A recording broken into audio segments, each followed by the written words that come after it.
Hi,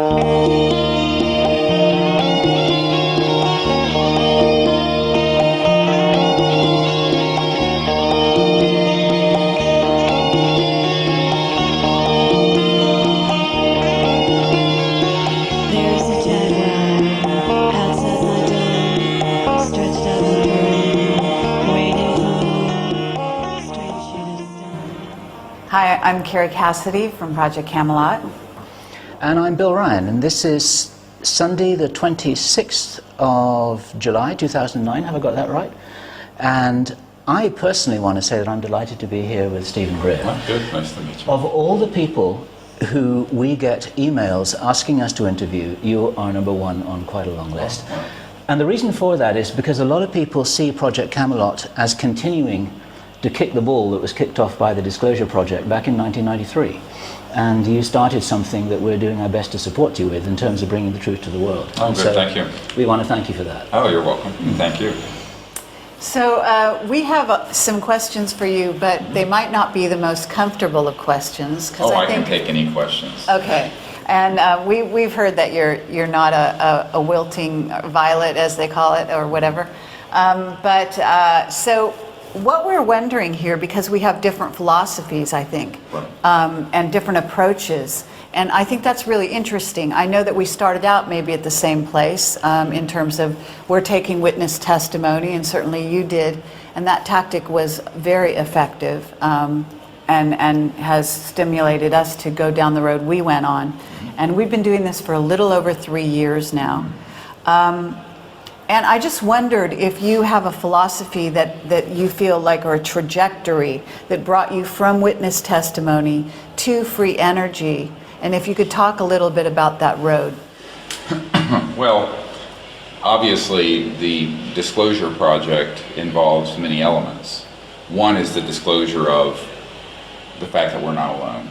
The other is that there are highly classified projects that have been run illegally for about over 50 years dealing with this.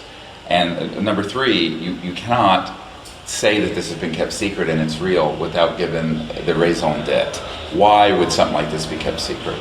Now, in the early days, it could be argued that, well, there were religious issues, that the people would panic at the idea that there was life in outer space, or that there were theological objections. And in fact, these still exist. I had a senior Jet Propulsion Laboratory scientist say the reason that some of the information about the ancient structures on Mars has been withheld is that it would, quote, collapse the foundations of all orthodox religions in the world, to which I said, great. I mean, it's time people who think the world's 6,000 years old and we rode dinosaurs bareback need to get a life. Yeah. But okay, so that was one area. But the largest one, and this is when everything went deep black in October 1954, I mean, we know it to the day, was because they had actually figured out and mastered the electromagnetic-gravitic propulsion systems. So that was 55 years ago. Right. Because, 55 years ago, there was the ability to master those sort of technologies. And obviously, when the Rockefeller Commission that reorganized the Department of Defense and the CIA was put together by Eisenhower, what they did was reorganize it in a way so that these sort of issues were handled under work for other programs and aerospace contracting entities and high-tech entities, and really took it out of the oversight of the President and the Congress. And that's when it all went south, and has been that way ever since. Right. So, and the reason for that is because if you acknowledge that the UFOs are real, the very next thing that any bona fide scientist or policy analyst is going to ask is, well, how in the hell are they getting from one star system to another? And when that question is asked, it will be answered, because we have people on our team who can answer it in great detail. Yeah, they're not and when that is answered, I'm trying to finish one thought here. Sure. When that is answered, you are going to then see the end of oil, gas, coal, nuclear power, all of it. That's a $500 trillion asset base that they're sitting on and protecting. 200 or 300 people and corporations in the world control half the wealth of the planet, the net worth of the planet. So the secrecy has to be understood within a larger macroeconomic geopolitical crisis where there's been accretion of enormous power in the hands of relatively few people. And that this has gotten worse, not better, since the Gilded Age of the Industrial Revolution's dawn. It's actually worse now than it was in the time of Cornelius Vanderbilt and the Rockefellers. It's worse now than it was. So that, I think, is, and so our focus, as we've learned more and more about the reasons for the secrecy and the kinds of technologies that are extant, is that we have concluded that it's very, very important to be able to bring out those energy systems, at least what I call the level 1 systems, the ones that you could put on a box over here or something on the size of a coffee table, and I've seen these. Now, I've, of course, seeing them and being able to bring them out and having people release them is another matter. But I've seen them, and they extract energy from, some would call it the 0 point energy field, some would call it the quantum vacuum flux field, whatever you want to call it. But in the fabric of space-time around us, there's an enormous electromagnetic potential that can be touched into and brought out. And that is one of the practical implications of disclosure. I mean, there are many implications. So one is informational, one is diplomatic contact, and one is the issue about science and technology, which could transform the planet, get us off of oil, stop global warming, end the crisis of the have and the have-nots and the poverty in the world. So that, I think, resonates with many people. There are a certain number of people who are interested in extraterrestrial life. There's a much larger number of people who are concerned about the environment, the energy crisis, the poverty in the world, etc. So what you're saying is what you're saying, that what you were propelled towards is the latter? I mean, is that really, because I know your emphasis is now really free energy. No, it isn't. No, or it seems to be. Maybe I misunderstand. You need to not state my priorities, and let me be very clear on this. We have 3 programs going on with equal bore simultaneously. Oh, really? Okay. Number 1 is CSETI, the Center for the Study of Extraterrestrial Intelligence, which is an interplanetary, interstellar diplomatic initiative. That was the founding entity, and it's still the primary focus. Okay. The second is Disclosure Project. That started as Project Starlight when I was briefing the CIA director and the Clintons and all these people, and then evolved into the Disclosure Project when Clinton said, I won't do it because I'll end up like Jack Kennedy. And the Congress people that we met with said, this is too big a fish for us to reel in. We're not going to do it. So it kind of devolved onto our shoulders. And then that's why we did in 2001, to correct the date, the National Press Conference event and the Disclosure Project. And that still continues. We still continue to do that. And then the third is the OrionProject.org, and the focus on trying to identify people who have an understanding of these new physics and sciences so we can bring out some of the practical applications. So those 3 things are going on with equal bore. We have teams of people working on all of them. I'm sort of the coordinator or head of those 3 projects, but they're interrelated, and they're actually 3 sides of a pyramid, or whatever, not pyramid, but 3 sides of one entity. And 3 facets that are interlocking. I'm sorry, I had a misunderstanding. No, it's good that you brought it up, because many people do have that. Yeah, we get a newsletter, the Orion Project, right, or how you refer to it, newsletter comes into my inbox, and it is, exclusively talking about sort of more the free energy side of things, right. And so, it's a misconception, but is out there. And, as you say, I mean, it's very interesting to hear that you're continuing these other... and people have to understand that, people say, well, what about disclosure? I said, we have the testimony of 110 of these military witnesses out there. Mm-hmm. We have DVDs and other materials and books out there with thousands of pages of government documents. We have put the dispositive proof and testimony out there, and that then has launched a worldwide disclosure movement in many, many countries, as you know. At this point, when we started that endeavor, it was 30 or 40% of the public thought these were real. Now it's 80%. Some countries, in polls that they did recently here in Spain, it was 90-some%.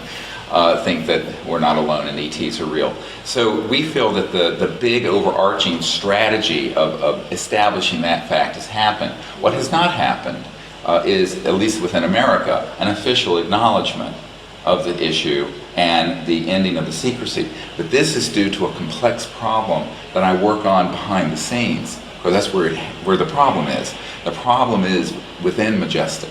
And the problem is within conventional political leaders and the military-industrial complex. And when we started this effort, I had about a third of this Majestic group who thought what we were doing was something they would support. Now it's 70%. Now the other 30% would probably like to see me dead. But the point is, and they're vicious, but there's 70% of them now who really are lining up, and this includes the elements within Majestic that are in Europe, that are within the Masonics, that are within a lot of secret organizations that are fed up with the secrecy and know that we're at the end of how far we can take this silly game of secrecy and secret power. And so a lot of what the work that I've been doing, and it has directly to do with disclosure, has to do with trying to fix that highly dysfunctional dynamic, which cannot be ignored. You cannot pretend like those lions aren't out lurking in the jungle. You don't have to capitulate, but you have to try to educate them and give them another vision. And one thing I say to people is that people who are addicted to secret power, Kissinger once said, power is the ultimate aphrodisiac. Yeah. Then the secret power would be that on steroids and Viagra and every other thing, to be quite blunt. And so one of the real issues becomes, what can you can't just take away, you have to give. And so here my job is to try to also give some of these leaders, and both conventional leaders and people who are within these classified projects, a new vision. A vision that can guide the world out of its current direction into a path of peace, safety, justice, free energy, and a whole new transformation of our civilization on this planet very quickly, because we've run out of time, in my opinion. I don't think we have another 50 or 100 years to fritter away. Well, as it happens, neither do they. I mean, what we get from our secret witnesses and from people that are, exposed to the Illuminati philosophy constantly is that our time is running out in terms of, like, we just heard from a secret witness, and I'm running this by you to hear whether this coincides with what you know, that there is around 10 months left of food before it runs out on the planet, and that there's another 3 to 4 years worth of oxygen. I mean, I don't know if this is, down to the minute or not, or whether this is it's more vague than it was stated to me, or more in, where you would fall in that category in terms of how you understand that. Let me say that there are a lot of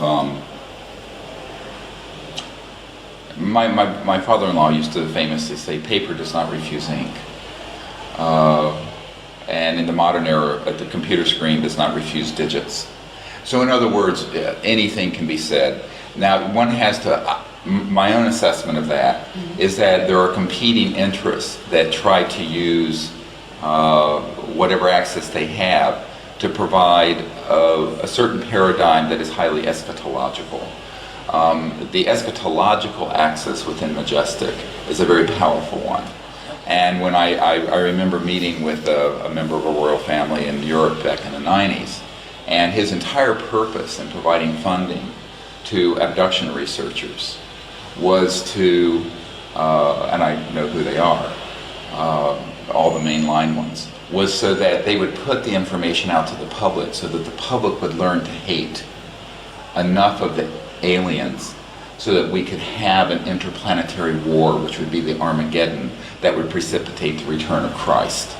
Now, this was a very specific, Opus Dei perspective, and that is really what is driving. It's like Ahmadinejad in Iran saying that, well, it'd be okay if we went to nuclear war with Israel, because that would force the 12th Imam, which is their return of their Christ, to return to Iran. Sure. And so this eschatological end of the world perspective. So you're actually saying, just to cut to the chase here, you're saying that this man's testimony to what I just said about 10 months and 4 years is basically him being programmed by the controllers in a certain sense.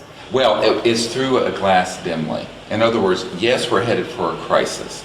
yes, we're headed towards a hiatus, can I call it that, in the situation. But what they don't understand is that it is the end of one era and the opening of another. It isn't the end of life on Earth. It is not going to be the end of the human race on this planet. Well, These we are all. certainly This agree is with that. this is and so the conflation of certain misinterpreted spiritual traditions, whether it's from the Book of Revelations or elsewhere, or the Mayan calendar in 2012, has created this sort of eschatological juggernaut, Sure. which is very Scientological.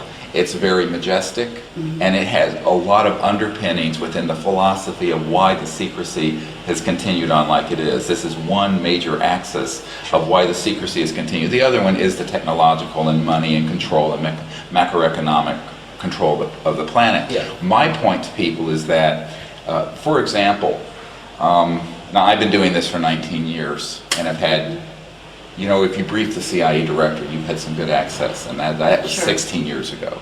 And my family put the first man on the moon. So I have had access to people within classified projects for a lot of my life. And for example, and I know that we're going to probably disagree on this because I saw what you wrote on your blog after my talk last night. There are people who have been exposed to what they wanted them to see. This Bob Lazar was one that they then allow to speak out. Now the question is, what's the agenda behind that allowing? I have had more than a dozen people who have worked in facilities in Dulce and in Pine Gap in Australia, and other places where they have actually been growing the gray and reptilian species that people think are ETs. And that the people who've been in the projects think they're working alongside an alien. And they're not. They're absolutely what are called nanobiomachines. And they are programmed life forms. And there is no question that that is going on. And so the larger question becomes, if someone comes up to you with just an empirical observation, what is it they're seeing? Now I'm going to cross over into something even more controversial. We have some people at Lockheed and another program, I can't say where it is, but it's in the South, in an underground facility, and the chief scientist is someone I know very well. And they have developed electromagnetic systems where they can put someone into a state and they can go into, and this gets into a cosmological complex discussion now, a lower astral or denser astral field. And some would call this demonic.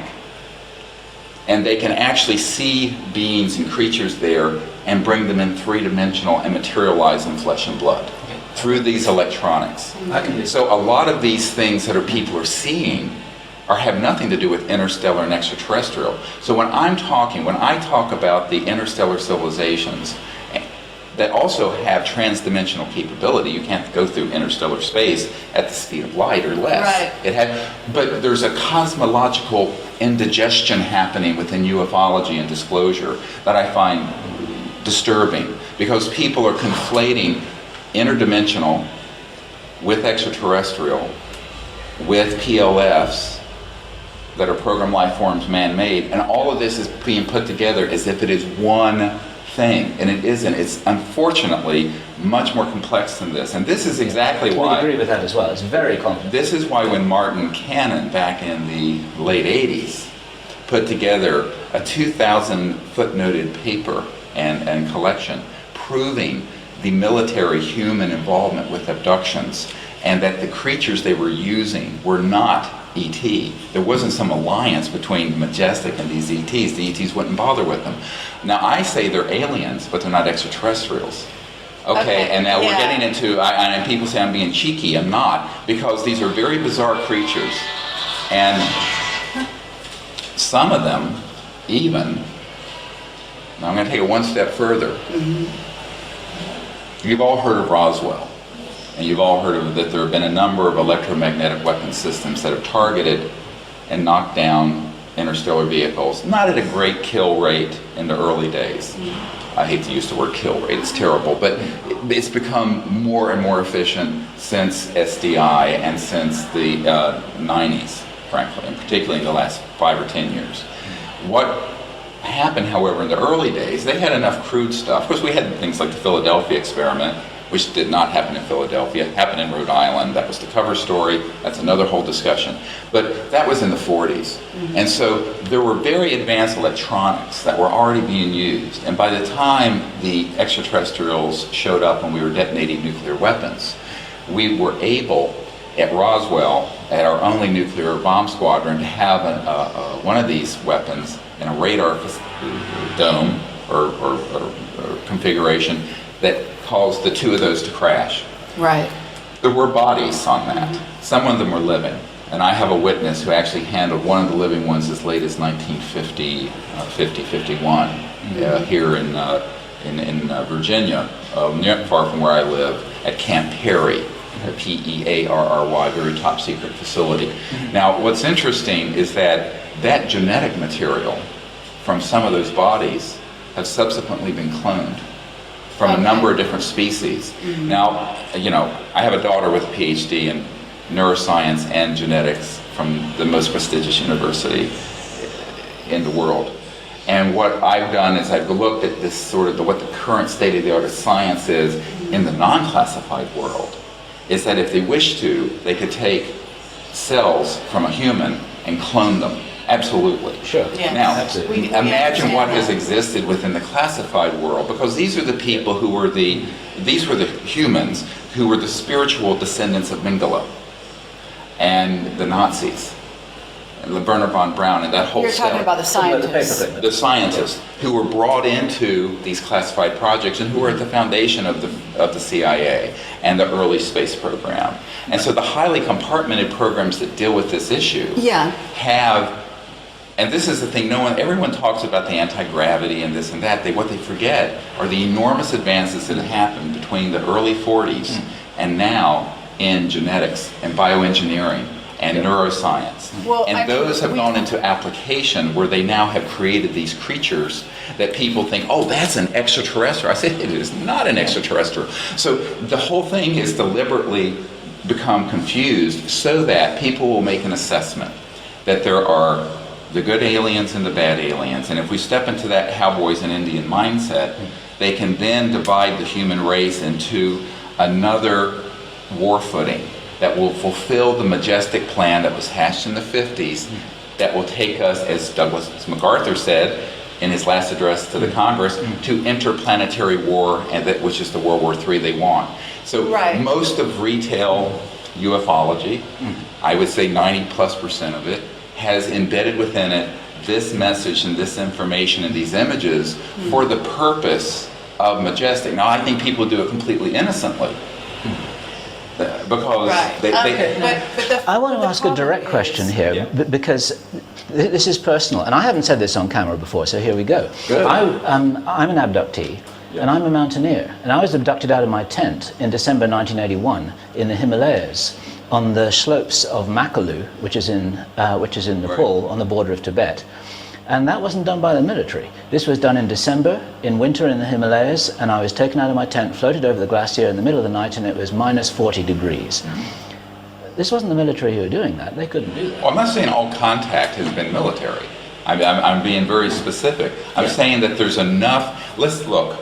If you have a nugget of gold and you dump a whole bunch of fool's gold on it, then no one's doing an assay. And the question becomes, what part of it is extraterrestrial? What part of it is interdimensional? Exactly. What part of it is man-made? And what part of it is some mixed up where people, and here I'll make it a little more complicated. There are people who've had ET contact, and when these classified projects find out about it, they will then target them for an abduction so that their paradigm and their perception of this will become confused. Okay, but I think what happens here is that we are aware of this level that you're talking about. We're aware of all these different dimensions because we basically dimensions of this argument because we have been exposed to these levels by different secret witnesses, okay? And I think if we have a disagreement, what it is I don't know if it's completely, it's not an either or question. It's a how much.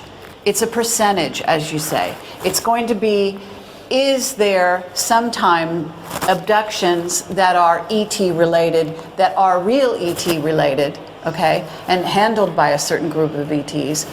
Is there a MyLab element to it, and is that maybe the largest portion? Highly probable, okay, but is it exclusively that there are only good ETs? I think that when you extrapolate that, that's where I have a problem, because Well, I think because the I problem think is that's with the philosophically caricature of a problem, the a limited way of looking at reality. No, I think the problem is a Manichaean view that has to divide entire species into good and bad. This is precisely what Hitler did when he would say, the Jews are bad and they're dirty and they're this. I think we have to be extremely careful. Well, I don't think it's necessary to do that quite so much as it is in terms of the overall. I mean, we're talking universes. Okay, we're talking multiple species out there that go, beyond this solar system, certainly, and we're talking about life in general. But the point is, I don't think that we can sit here and make a statement like what I heard you say on stage yesterday, which was there are no bad ETs.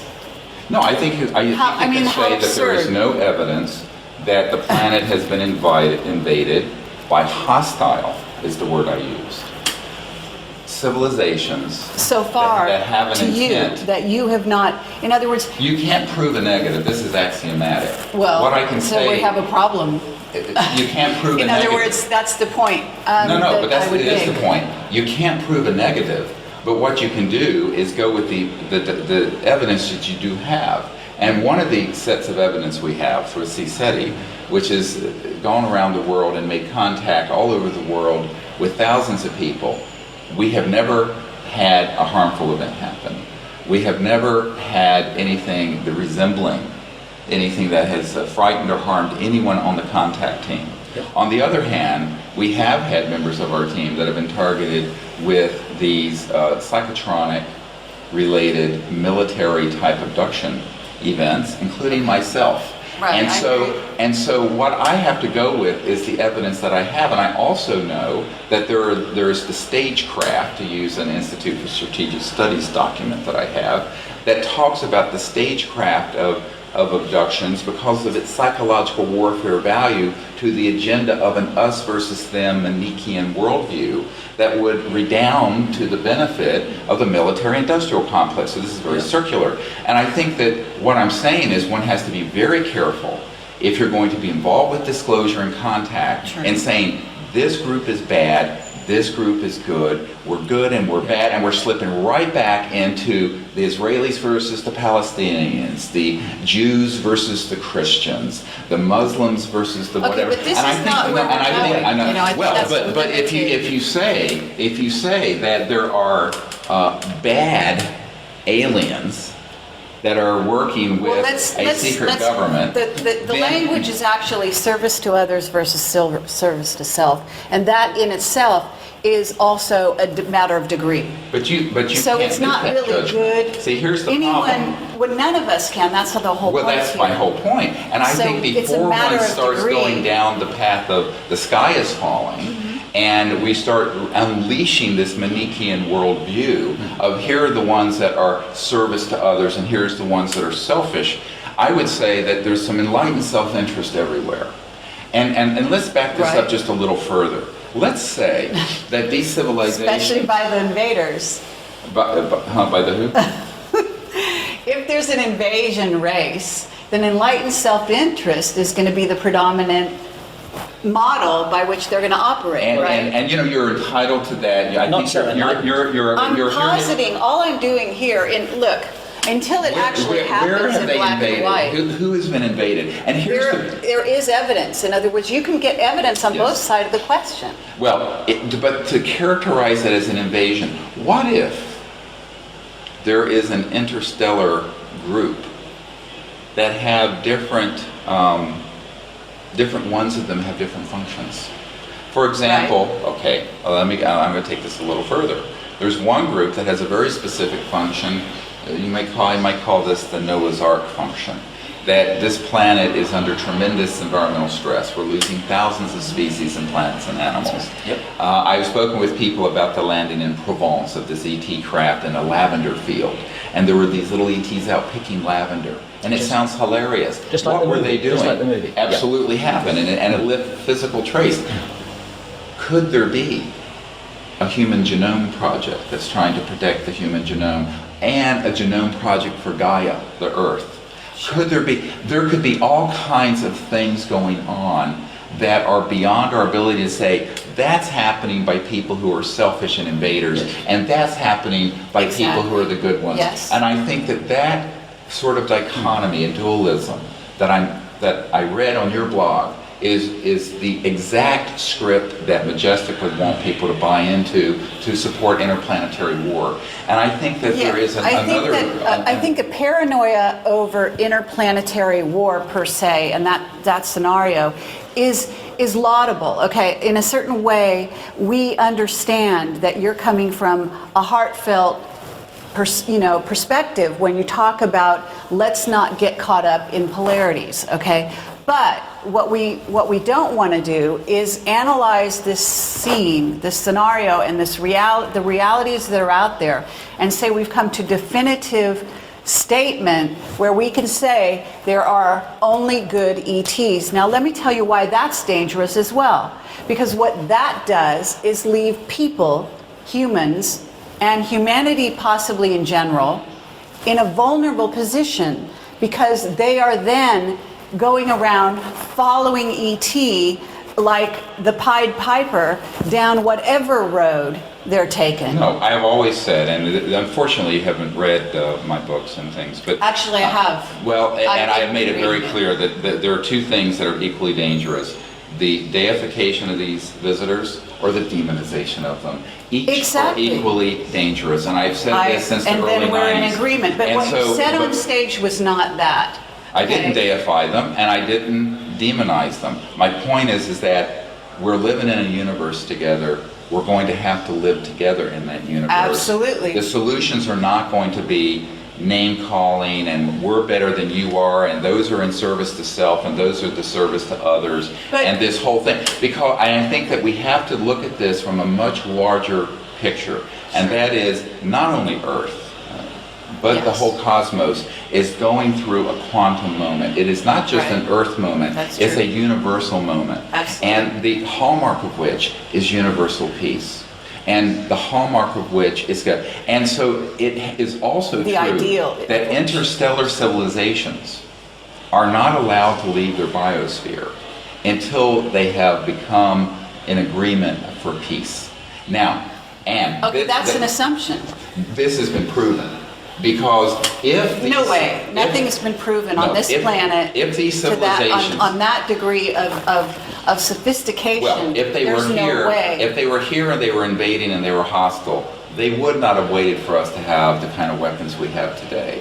They would have absolutely shut this civilization down. On the contrary, I mean, there's actually we have to actually get into a whole sociopolitical look at what it is to be an ET spacefaring culture in search of planetoids or planets and building new environments, and then what you do with them. In a sense, you can actually take the Earth as a microcosm, and you can look at how did it go when we took over different continents here. Yeah, and what was the model, and then we get to space, this and is we a also huge have problem. You're engaging in an anthropocentric projection onto interstellar as civilization. As above, so below.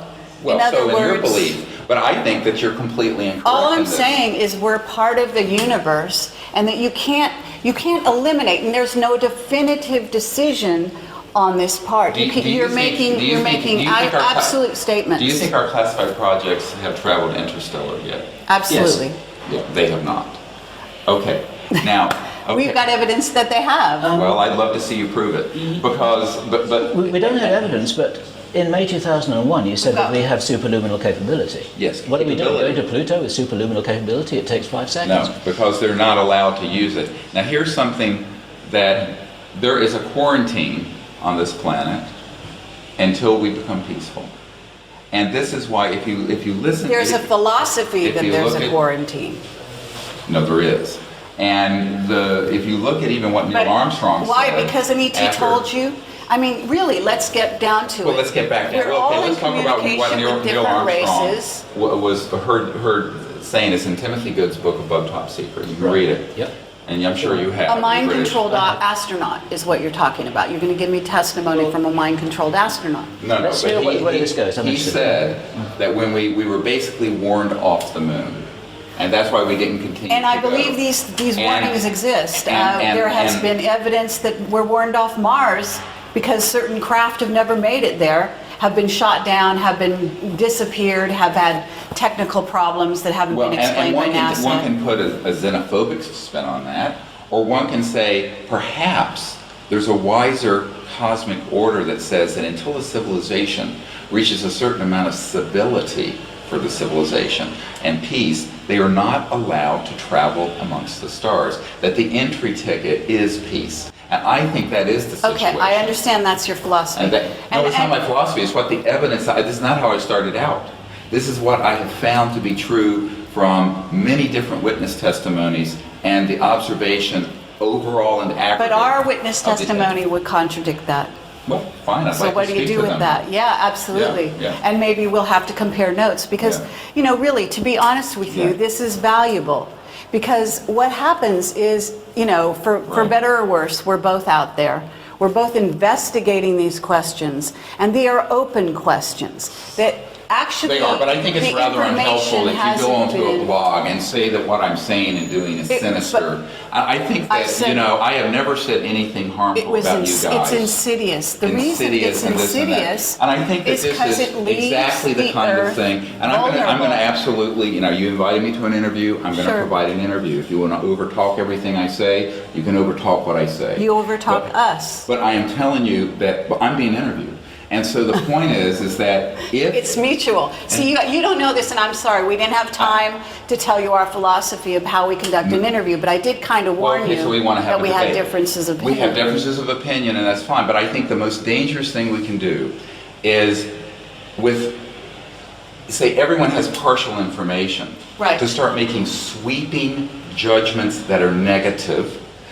And you can say, well, it's not negative, we're just saying that they're in service to self versus service to others, and couch it however you wish. But if we go down that path, we're already creating a new cosmological us versus them, which is the absolute recapitulation of the mistake on Earth for the last 10,000 years. I think we can do better than that. I think we have to learn to look at these things, and let's say that everything that your philosophy and how you're viewing this is correct.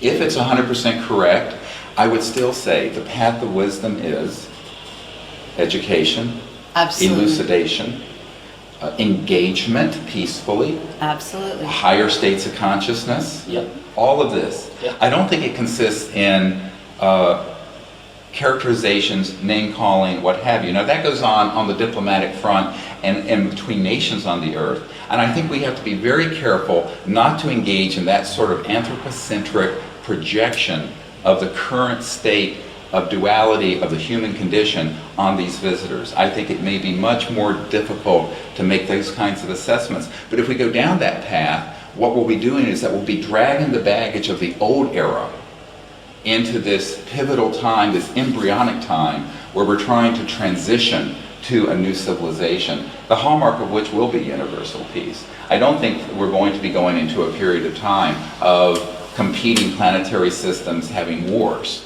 And I think that this is, although that is the Scientological view and it's many of the eschatologists' view, I think that actually we're going to go through a quantum transformation that's global and interplanetary that will make this quite clear in the coming years, if not months. I think that time is getting very short for how much more time we're going to have before there's this large transformation.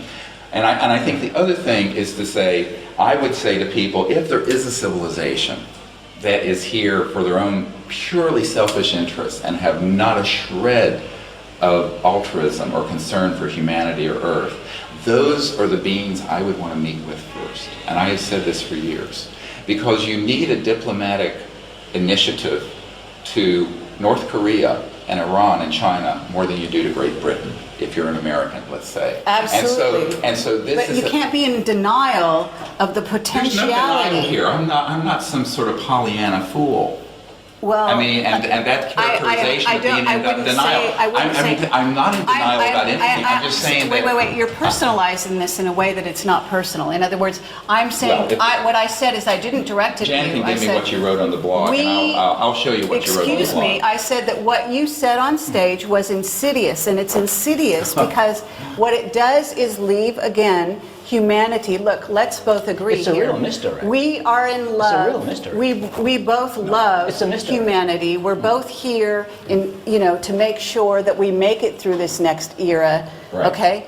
And we can say we have a common goal in that sense. Absolutely. And when I say it's insidious, I'm not saying you personally are insidious. What I'm saying is what you're saying leads to an insidious state of affairs. If people out there were to become disarmed and completely vulnerable and allow, like I said, ET to take over the sovereignty of the earth and of humanity This is to not at all- develop, I've never to suggested develop that. on its own. But there are implications to what you're saying when you say your all implications. ETs are good. Your implications. And we're of using that. the words good and bad. Let's be honest. We're using the words good and bad because we have to use language, and we're just using it in a simplistic way Right. to cover a very wide spectrum of what it means to be good philosophically and what it means to be bad philosophically. And we're not naive, and we're not looking at this in a black and white way. So let's not go But I think there. we have to be very careful because that slips into that very quickly. That language slips into that paradigm Sure. very, very quickly. And it could be misleading, and I appreciate that. And I think it but- is misleading, but I think the other thing that it's also very dangerous. I think that I'm not at all suggesting that humans disarm. My whole message about humans empowering, not only in consciousness, but in organization and in every other way. Yeah. And moreover, you said, that we need to be armed. Well, yeah, armed with what? And I think that Well, that's another armed with discussion. what? We can talk. Knowledge, but that's we're spiritual. going to. I mean, it is knowledge, spiritual, absolutely. and this is the chief So purpose of CSETI. knowledge is to question constantly, and Yeah. and so what we're not positing is answers here, so much as let's keep exploring. And at no point do we decide that all, quote unquote, all ETs are good. Because suddenly we have a paradigm that says you cannot leave the planet beyond a certain point unless you believe in, quote, peace, and unless you have attained a certain level of civilization. That means that you are therefore good, all good, because and therefore better than humanity. There's sort of an implication under there. And your alternative would be what? Conflict with the ones who aren't? No, that's polarizing. It's a things in the way that we're model not. of the You're polarizing things. universes. So what's your of answer then? Multi-dimensions. Okay. that What's your answer to these ones that are in service It's to complex. self? It's more No, the ones that you complex. see. No. There are no limits. Go Okay. ahead. My response to this is to agree with you that it's a very complex situation, and there may be alien agendas which we are not able to understand, just like the farmer can't understand what the farmer is doing or what the veterinary surgeon is doing. If you approach a wild animal because you want to give him some food, the wild animal is going to run away because he doesn't trust the human. There are all sorts of aspects to this that we may be very presumptuous in our ability to understand, but my point is that it's dangerous, and I'm not even saying it's a deliberate misdirect, but I do believe it was, personally, I believe it was a misdirect to lead people to believe, with the authority position that you have in the UFO community, that if anybody feels that that anything other than all ETs are friendly, then they're somehow working on the side of the Illuminati. That's a polarization that is not true, and we don't agree with that at all. We think that there's a big maybe category where for sure some Absolutely. ETs are friendly. I've met some of them personally. I don't even think that my abduction was ill-intended. I think that this was a program in some way for something which I'm doing now. You may have had a parallel experience. But I don't know what's happening. I'm willing to roll with that way because I don't think they intended any harm to me, but they sure as hell weren't military. That wasn't a MyLab operation. No, but my point is, though, here's what I said. But we don't my know point these is that there's things. no We don't know, evidence but- that these sorry. visitors are hostile. Give me 20 to seconds, us. yeah. But we don't Actually, know. there is Hang on. evidence. We don't know. But neither do you. And you shouldn't say that you know when you don't. That's my point. Yeah, Well, I mean, actually, let's get to the place where, you know, the fact is. I I'm want to hear saying Steve's there response is- to that, no, because I- he doesn't know, and you're presuming to know, Exactly. and you're capitalizing on your No. authoritative position in the UFO community, and that's irresponsible, because you're leading people who are feeding off your words, and you shouldn't do that. No, you I should am encourage totally people to not make up their own mind. irresponsible. I'm trying to do this very responsibly. Okay. Because I know what's at stake if people are led into the path of panic and polarity and duality. But we're not This doing is- that. And Well, you're in absolutely, the opposite this direction, sort saying of- don't worry about a damn thing. No, And that's I'm not equally saying don't bad. worry. I'm saying Okay. Why not just Let enlighten me tell you, awareness? can I answer any of this? Do it, go on. It's a 2-1-1. I think you're answering it. I think you've been answering it, but go ahead. No, because you haven't heard my answer yet. Go My on. answer is, what I consistently say, is that there's no evidence that they are hostile and that we have to be in a armed position, in a Star Wars SDI position, and that dealing with it in that way is the last thing that we should be doing. I agree with that. Okay. Okay, and so you're so assuming whether that or we're not you making that cannot, you jump. can't. Let me Wait a minute. finish. Wait a minute. I cannot say that there is, you can't prove a negative. I've said this 3 or 4 times. I can go with the evidence I've seen. Moreover, I can go with the experience of 19 years of thousands of people in sea study expeditions and the experiences we've had with these visitors, none of which has been fearsome, negative, invasive, none of the sort.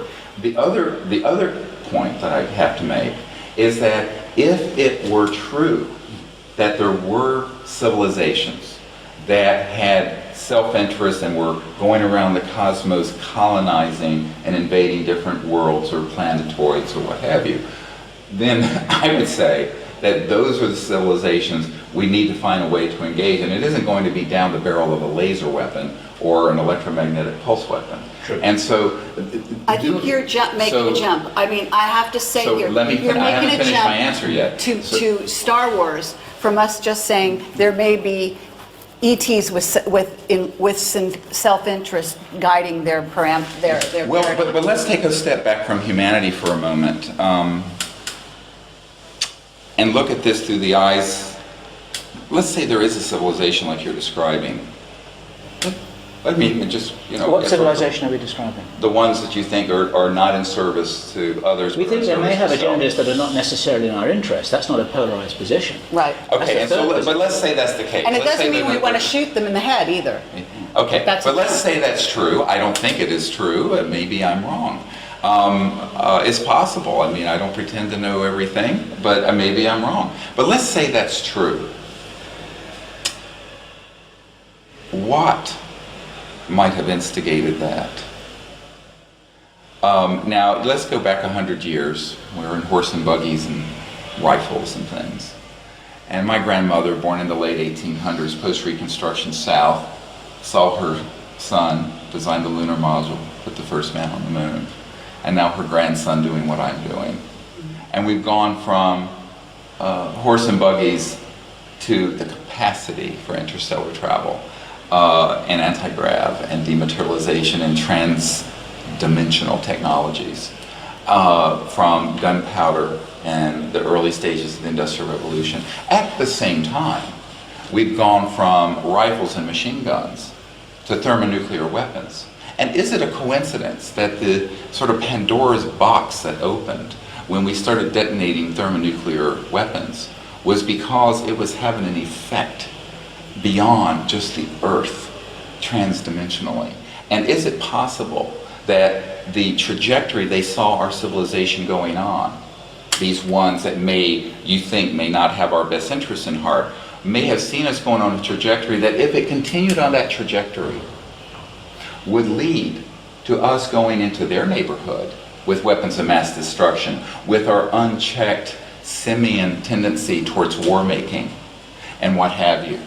And so I'm trying to say, let's look at this for just a moment through another perspective that's non-human, if we can. It's very difficult because we are human. Look, But I met with think- Robert Salas. Yeah, I think He that- watched the craft fly over, okay, in Montana, the missile silos, and turn them off. I've talked with him in his house about these experiences, as you have Right. in your disclosure project, and we're totally on the same page on that.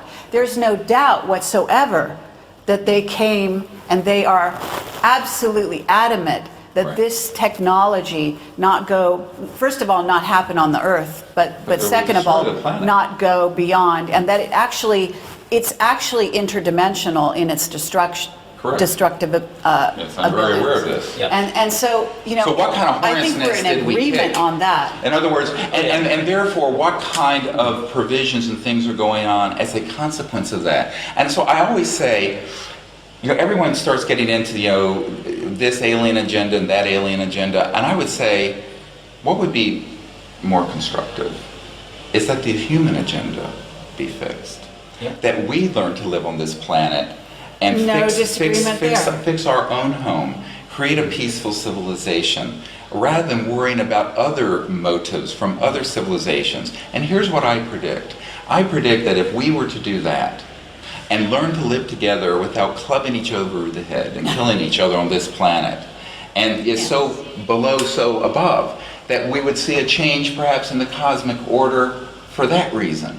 So rather than engaging in debates and speculation about the agenda of perhaps harmful aliens and this and that, I would say, why don't we create a civilization of abundance and of peace and of enlightenment here, and go into space with that intent and see what the response to the cosmos will be then. Well, it may be the response that we're getting now is a directly proportional response, karmically and otherwise, to what we have been doing to each We other. are attracting in the last 100 a years, mirror. we have killed 160 million of our own fellow humans. And I think that if you reflect on that, and I was seeing an interview with Robert McNamara towards the end of his life where he was reflecting on the terrible mistakes he made in Vietnam and the other wars of the 20th century. And what I think is that there needs to be a sort of, let's look at ourselves. And I think that But many times... let's the way- not do that to the exclusion. It's not an either or question. In other words, what I hear you saying is let's be a little more sort of earth-centered in our view of reality and not worry about the agendas of those other beings out there. And let's concentrate on building our nest and making it a good, healthy place and playing nice with each other. And No, it's not there's either or. I'm saying there's let's do that. That's why we're disagreement doing with that. the Orion We have absolutely Project.org. no disagreement with that. That's why we're also doing the contact diplomatic effort. And we invite all of these, we always invite all these civilizations But actually, to make you're contact. assuming that there's no intervention going on, and I think this is getting to the root of the question. In other words, do you know about screen memories? Because you must know about them if you've been as deep as you have. Well, yeah, the psychotronic programs that have been in existence All right, for many years. have because that you capability. obviously have a positive view of all your interactions. And, not to get personal on this level, but to say that if I meet a being who thinks they've only had positive interactions with certain, ETs or animals or whoever they are, then I might look at that person and I might question, this is my issue. I might question whether or not that person really knows what they're having, because they might be screen memoried and they might actually be having some negative interaction in there and not know it. Now, obviously, So you're I'm back not, to the positive and the negative and the polarity. but we live in a 3D level, and we are And see, moving this to is the the whole 4D. point, is that It's not actually, it goes beyond that, so don't interrupt me, because I want to finish I don't here. think it's that simple. Absolutely, and we agree on that. It is very complex. Right. We are multidimensional beings. We live on lots of different levels. We are spiritual beings first, and humans second, okay? We actually are just inhabiting these human bodies at the moment, in my Correct. view, okay? Short-term at least. And I have had a number of samadhi experiences myself, so I totally know where you're coming from with that, and I appreciate that. But that doesn't change the fact that it is extremely complex, this picture of what's going on here. None of us have all the answers. And to make definitive statements that we feel you are making out there, okay, and to actually limit, to put blinders on to such an effect, to say, there is nothing to be worried about at all, humans out there. Just worry about your own little playground. And meanwhile, out there are, because I got to tell you, if you're aware of psychic and you have psychic perception, you know there are entities that do not have bodies that are negatively oriented. Now, negative, again, becomes a judgment. And how do you want to call negative? Those aren't extraterrestrial. I could say... Now you're confusing the whole cosmological... I'm not confused. On the contrary, Okay. I'm using an example. And I never denied that there were those kind of entities. Okay, fine, but I'm saying if you But want... those aren't extraterrestrial. I know that, but I'm Some of this may be extrapolating. Let's extrapolate from there. I'm simply focusing right now on what you might term a negative entity, that it doesn't have a body, and I'm saying, or you could even say fire. Now, fire is an entity. It's you know, a non. It doesn't have a body, and yet it has a power. It can create itself. So, in a sense, you could say it's negatively oriented if it burns your house, but on the other hand, it could keep you warm. So by the same token, we could find entities that are in physical bodies, again, spirits having a physical experience, which could be an ET, it could be us. It's so multidimensional. Don't you see what I'm saying? In other words, if they are spirits as we are spirits, Sure. then they can be moved by the positive polarity as they could be pulled by the negative polarity, and it could look from the dimension of being in this 3D world that we're inhabiting called Earth, in this human body, in this experience, and how they impact us could in fact be ultimately negative to our growth cycle. And that is in fact something that has been posited as a very real possibility. Well, anything is possible. I mean, obviously, I just don't see the evidence for that. I do see the evidence for humans killing each other. I do see weapons in space where we have targeted these visitors. I appreciate that. And all of that. So, I mean, we can talk in circles all day on this. Sure. My position is that there has not been an action against the Earth and humanity from an extraterrestrial, interstellar, physical civilization to here that I think would cause us to want to have a sort of armed conflict response. Now, are there experiences people have had that they interpret as negative? Absolutely. And I'm going to tell you something, and people don't like to hear this, but in a major trauma case, if a child comes in and there's no time for anesthesia, and I have to put a chest tube in the chest wall of that child, I must look like the most horrible monster and devil that ever lived. My motive is to save that child. My motive is to help that child. But to anyone seeing it who would just walk in from another planet or off the street, they go, what is that monstrous doctor? What are they doing? And what my motive is that I've got 5 minutes or less to save that child's life. And so all I'm saying is that this sort of it's a matter of anthropocentric perspective, and it is a matter of perspective, and I think that's why I prefer to be cautiously optimistic, put out a positive view on how we should be interacting with this thing. It is not irresponsible. I am not insidious. And I think that these sort of characterizations are highly offensive, as I have never attacked you folks publicly. I found I was attacked on your blog today. It was unfortunate. But my perspective, I want to be very clear. No, your philosophy was attacked. You were not attacked. Yeah, well, whatever. Actually, you were complimented.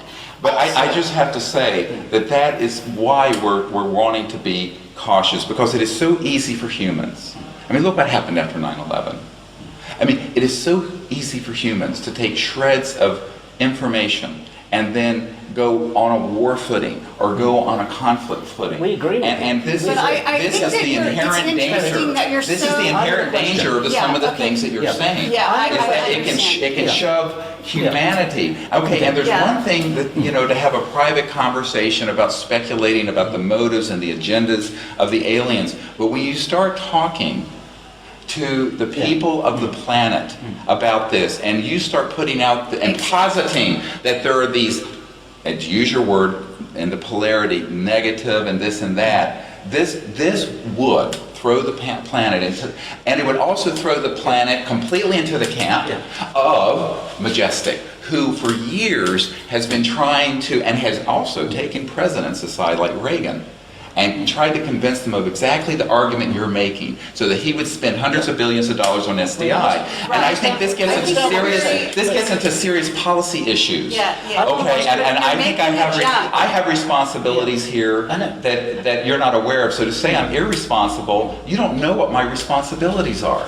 And therefore, no, you do not. And so what I'm saying here is that I want to ask a question, which is very. I want to take this back. Now, just wait a second. Let's cool down. And I want to just make an analogy. Now, an analogy that I sometimes use, and it usually results in nods of agreement, is that we're like fishermen on a South Sea island in the middle of the Pacific Ocean, having believed for generations that we're the only people in the whole world. And we're sitting around a campfire cooking our fish. And we're trying to figure out that big metal ship on the horizon. What do they want with us?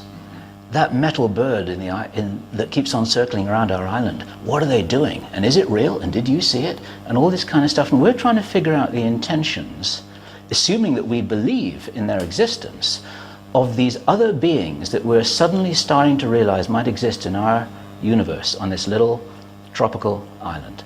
Now, the problem is that if we really do look at this as a human situation, which is quite real, really, what experience do we have as South Sea Island fishermen to figure out maybe they want to cut our trees down, maybe they want to save us because the sea level is rising and they want to take us to another island, maybe they want our minerals, or maybe they want to convert us to Christianity, maybe they want to eat us, kill us, or maybe they want to make friends.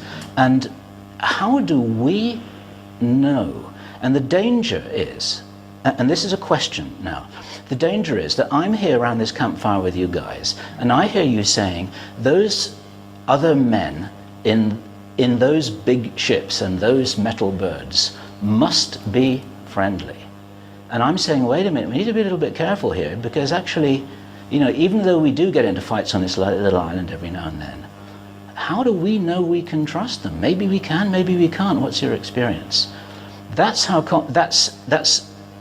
an attempt to characterize by analogy how complex this is. That's why I said that it was irresponsible, as I would do if I was around that campfire, as an elder of this community, saying, they've got to be friendly, we've got to trust them, we've got to trust them, we've got to trust them. This is what the Spanish said to the conquistadores. Yes, but your metaphor is, again, an anthropocentric projection onto something that I think is non-applicable. And I think that in addition to that, I keep coming back to this, not only my personal experience, but the experience of hundreds of people, thousands of people that we have had involved with our diplomatic contact programs, have not had any of these sort of experiences that would lend us to believe that there are civilizations that are hostile to the earth and to humanity. On the other hand, I have had many sources describe to me the program life forms, the military involvement with hoaxing abductions, a false flag operation to create an alien threat that we can unite against. So I have to go on the knowledge and the experience I have, and it isn't just observing something at afar, because we've actually had contact, and we've actually have more information than something just floating up above the island. So the analogy breaks down very quickly, and even if there was this potential for one or more of these planetary civilizations to be of concern to us, my answer would still be the same. There needs to be engagement. There needs to be a diplomatic détente. There needs to be a rapprochement. There needs to be an enlightened approach to this, where we really move out of a sort of duality that leads to conflict on Earth. I think that regardless of what your assessment of the agenda, the path of wisdom and safety is that. Because okay, we don't disagree with that, Yeah. okay? I agree fully. Let's talk about And it needs where to be we in the public agree. domain. Yeah, Okay, right. So we certainly agree on the end objective, okay? The end objective from our point of view, okay? We are not part of the military industrial complex, okay? We're doing what we do because we believe in truth, because we're dedicating our lives, and indeed our lives literally have been in danger because of what we believe, and we do it on a daily basis, and you of all people should understand this. So we're not taking this lightly, and our end result is not to be what they may desire as their ultimate end game. In other words, we're not here to support their end game, and we're not naive about what we're doing either. So neither of those things is true. Okay, we are not trying to promote a sort of a fear-based paradigm such that people get into a place where the only thing they can think of is to shoot ET in the head, to be graphic, or to, allow for space-based weaponry. I mean, we, basically agree with your philosophy in that way wholeheartedly. And in fact, I would say we are dedicating our lives to that. However, on the other hand, we are also not going to sit here and pretend that we know all the answers. And we're also not going to assume that all contact is positive. And on the contrary to what you're free to assume whatever you want. Obviously we are. Yeah. But in terms of this discussion, and for the reason that you're sort of saying our blog thing, our posting was you found offensive because we're saying what you're saying on stage, and again, you're on stage actually more often than we are, far more often. And I have to say, therefore, your responsibility is great. And perhaps your approach is a bit simplistic in that you are assuming that if you talk about the potential, that there are other things going on or potential for other ways of looking at the question, that the jump that the whole audience out there is going to make immediately is to fear and panic, and that they're going to jump on this bandwagon of the military-industrial complex and all go out and grab their guns and knives and want to go shoot ET and fight with each other and other worlds and so on. That's not. The problem is that in other words, you're going. I'm acutely aware that my position is the minority position. Okay. I'm acutely aware actually, that... that's not true either. And that... I mean, there are plenty of people out there that are advocating peace and love and getting on their cars and jumping up and down, please, ET, come save us because you're all good. No, I would actually, I would challenge you to look at Hollywood, the UFO community, the books and videos that are out on this subject. They are overwhelmingly negative and terrifying. And I think that this is one of the problems, is that I think that one of the problems is that we have to look at this with a long view. And the long view, as I see it, and this is all I can do is go by my own moral compass and what I think is right. I don't think I'm irresponsible, I don't think I'm simplistic and all these sort of characterizations. I think that I have a responsibility to help articulate a path forward that is wise and that does not redound to further fear and panic and negativity on this planet, but that moves us forward in a positive way and that can lead to what I am certain will be the future for this planet. And that's one of not only world peace, but universal peace, and a wholly, completely new transformative civilization on this planet that isn't thousands of years off or even decades off now. I think it's very, very near. And so I think that that's what I wish to articulate. And there's no simplicity to it. It's actually a rather complex concept. And it's also a way of engaging spiritually. I want to share a dream I had. I don't share this very often, but back when my friend Sherry and I and another member of my team all got metastatic cancer at the same month, and we were all going to die. She died. But she was still alive.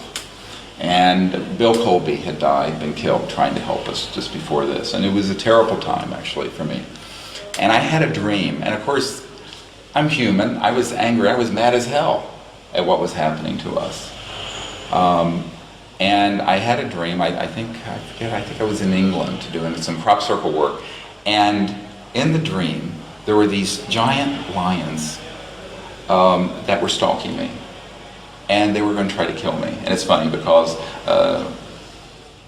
Dr. Tom Beard talks about the lions of this cabal, and I'd never heard him use that term at the time I had the dream, but here were these huge lions, and they were stalking me and they were going to kill me. And it was this lucid, full-color dream.